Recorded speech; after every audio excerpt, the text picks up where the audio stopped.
So the Union Budget 2022 is finally out, and the market has cheered the budget on the lines that it is a completely growth-oriented budget.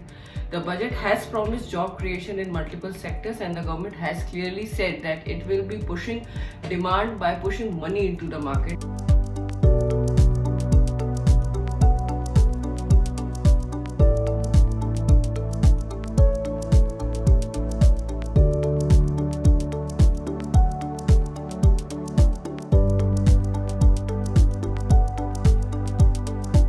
The government has increased its capex size. Capex size is the capital expenditure, which means the government is going to spend a lot of money in this year, and the government has clarified that it is going to also push job creation into the market.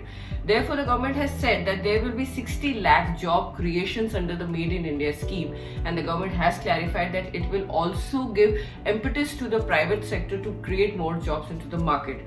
Going forward, there has not been any big announcement related to a common man's life. Therefore, there is no income tax slab change, or there is nothing done for a common man per se. Therefore, the government has not made any changes which is going to directly or indirectly impact your life in the coming future or your pocket in the coming future. But the government has identified that there is an importance to the cryptocurrency, which is there is a huge demand into the market, and a lot of people have been transacting and trading into it. So finally, the FM has said that the RBI has been asked to come out with a digital rupee which you can use, and if you use that money, or if you do any virtual transaction, any virtual asset transaction, you have to pay 30% on the 30% as income tax on whatever money you have made out of that transaction, and there will always be a 1% TDS which will be deducted at source.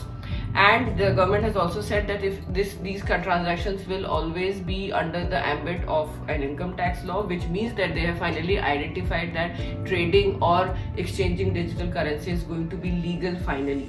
Going forward, the government has also said that the e-passport, which are going to be on the lines of international travel rules, will be rolled out from 2022-23, which will be having a lot of security features to it, and it will also be having a radio activated chip which will be tracking all your transactions and everything related to your passport going forward. So all in all, the budget has been cheered up by the market because there is no surprise package to it. There was nothing which was out of the script. Everybody was expecting a budget which will push demand, which will push job creation, and which will create more opportunities for the private sector to come up into the market again, because after the COVID impact, the market has been very clear that they need more money from the government. The heavy lifting has to be done by the government. But yes, there has been a disappointment for a common man's life, because people were expecting that the government will do some announcements which will put more money in your and my hand.